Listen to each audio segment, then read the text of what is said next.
نحمدہ ونصلی علی رسولہ الکریم۔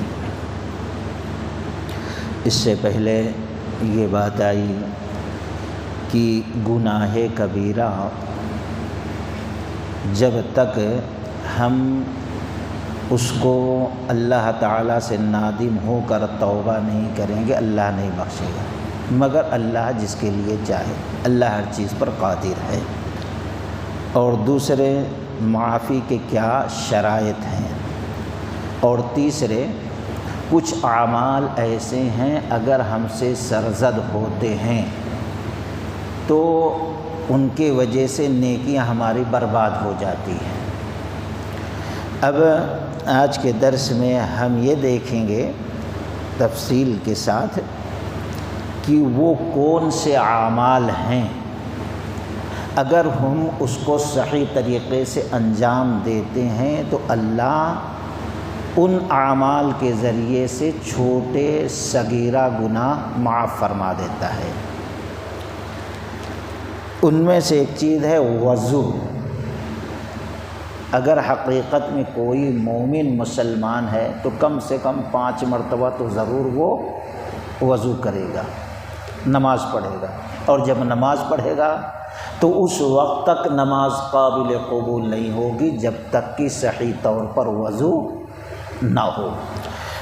اللہ کے نبی صلی اللہ علیہ وسلم کے صحابی ابو ہریرہ رضی اللہ تعالیٰ عنہ حدیث نقل کرتے ہیں، اور امام مسلم رحمۃ اللہ علیہ نے مسلم شریف کے اندر اور دوسرے محدثین نے اس سے ملتی جلتی کئی احادیثوں کو نقل کیا ہے وضو کے فضیلت کے بارے میں۔ ابو ہریرہ رضی اللہ تعالیٰ عنہ کہتے ہیں کہ رسول اللہ صلی اللہ علیہ وسلم نے فرمایا کہ الا ادلکم علی ما یمحو اللہ، کہ اللہ کے نبی صلی اللہ علیہ وسلم نے فرمایا کہ کیا میں تمہیں ایسے عمل کے بارے میں خبر نہ دے دوں اگر تم عمل کرو تو بہ الخطایا ویرفع بہ الدرجات، اللہ تعالیٰ اس عمل کے ذریعے سے تمہارے غلطی گناہ کو مٹا دے اور اسی عمل کے ذریعے سے وجہ سے تمہارے درجات بلند کر دے۔ قالوا بلی یا رسول اللہ صلی اللہ علیہ وسلم، صحابہ اکرام نے کہا ہاں کیوں نہیں اللہ کے نبی علیہ السلام بیان فرمائیے۔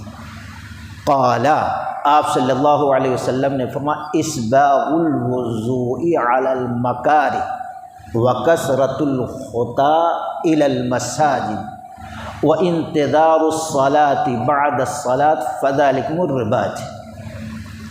آپ صلی اللہ علیہ وسلم نے فرمایا کہ اچھے طریقے سے وضو کرنا سختیوں کے دنوں میں ایک چیز، اور وکثرۃ الخطی الی المساجد، اور مسجد کی طرف چل کر جانا، اس سے غلطی خطا معاف ہوتی، اور ایک نماز کے بعد دوسری نماز کا انتظار کرنا، یہی ہے رباط، یہی ہے رباط۔ رباط کا مطلب کیا ہے؟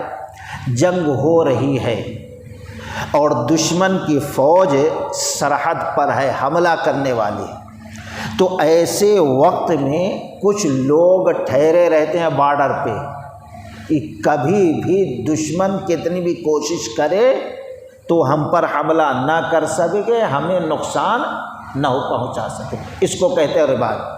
تو گویا یہ اعمال جو نبی علیہ السلام نے بیان فرمائے، اگر ہم اس کو کرتے رہتے ہیں تو اس عمل کے وجہ سے ایک فائدہ یہ ہوگا، ہمارا سب سے بڑا دشمن جو ہے وہ دشمن ہمارے دل کے اندر، ہمارے نفس کے اندر کبھی غلط وسوسہ نہیں ڈال سکتا، ہم سے اللہ تبارک و تعالیٰ کی نافرمانی نہیں کرا سکتا۔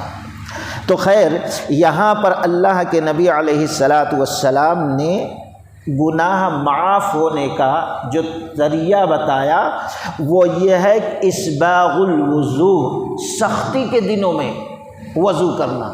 سختی کے دنوں میں وضو کرنے کا مطلب کیا ہے؟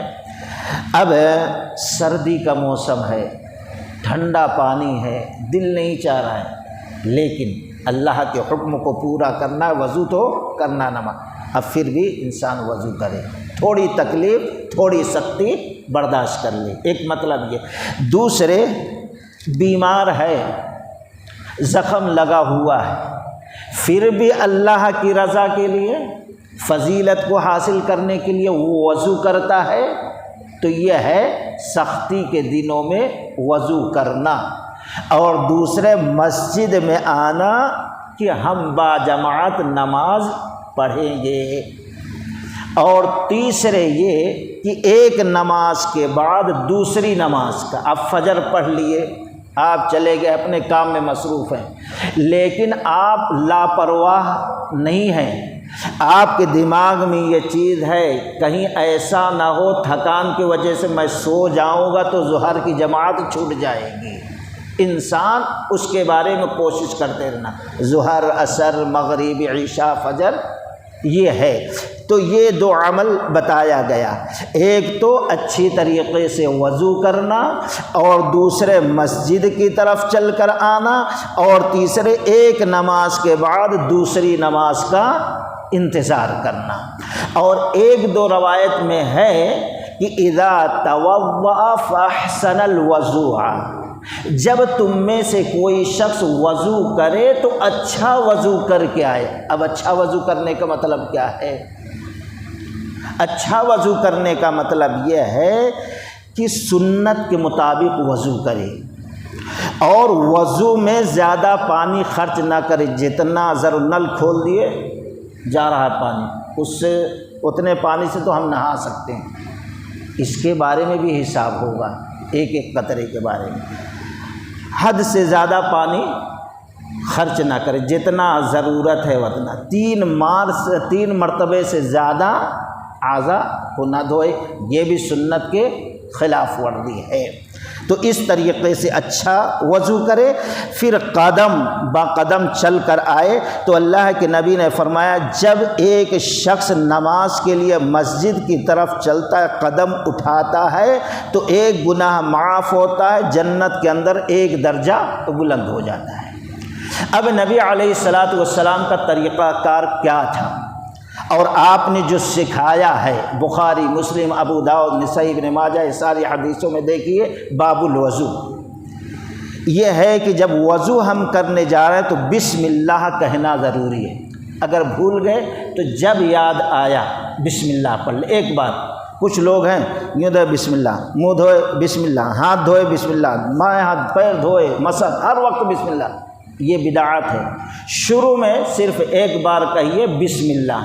اگر کسی کو یاد ہے، یاد ہونے کے باوجود بسم اللہ نہیں کہتا تو اس کا وضو نامکمل ہے، ایک چیز۔ پھر اس کے بعد جب ہاتھ دھونا شروع کرتا ہے تو اچھے طریقے سے یوں خلال کر لے، یوں نہیں، پورا اس طریقے سے خلال کیا جائے۔ غلطی ہوتی ہے، یوں ایسا دھو لیا جائے، صحیح یہ ہے ایسا کیا جائے۔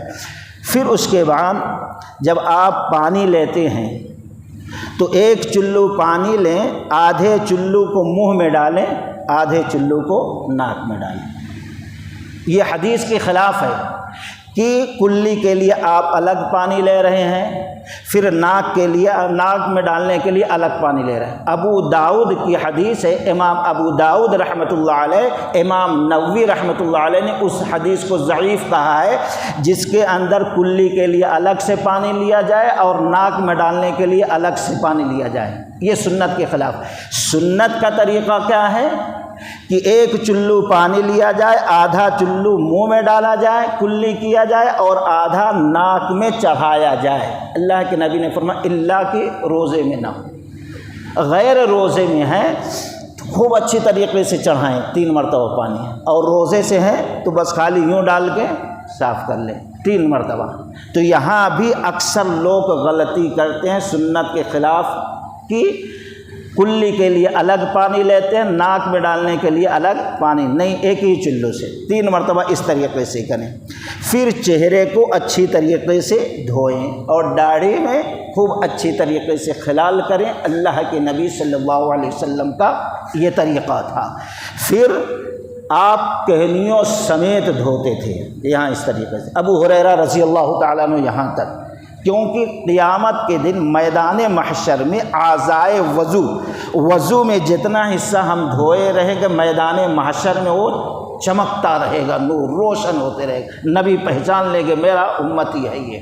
3 مرتبہ اس طریقے، کہیں خشک نہ رہ جائے، 3 مرتبے سے زیادہ نہ ہو۔ پھر بایاں ہاتھ، پھر اس کے بعد یہ کان سر کا حصہ ہے، اس طریقے سے پیشانی سے جہاں سے بال اگا ہے لیا جائے۔ اللہ کے نبی کا طریقہ تھا گدی تک لاتے تھے، پھر گدی سے اسی انداز میں لایا جائے یہاں تک۔ پھر یہ دونوں انگلی کو کان کے حصے میں پورا داخل کر کے پھرایا جائے، باہر کے حصے میں کان کے یہ انگوٹھے کو لیا جائے۔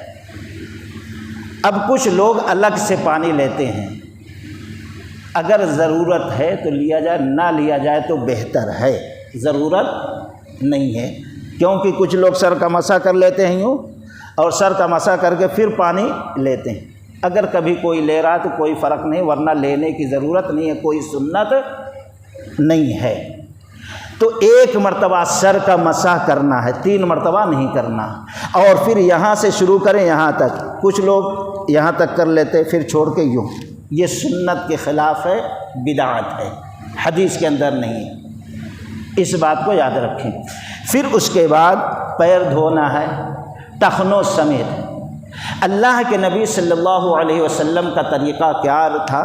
پیر کے انگلیوں میں، یہ چھوٹی انگلی جو ہے انگلیوں میں یوں ایسا کرتے تھے یہ، اور ہم لوگ اوپر دھو لیتے، یہ بھی خلاف سنت ہے۔ سنت کا طریقہ، ہم اچھا وضو کرنا چاہتے ہیں اور وضو کی فضیلت حاصل کرنا چاہتے ہیں تو اپنے پیر کی انگلیوں میں یہ انگلی اس طریقے سے داخل کیا جائے، پورا دھویا جائے۔ جب دونوں پیر دھو لیے تو تھوڑا شرمگاہ کی جگہ پہ ایسے پانی کا چھینٹا مار لیا جائے۔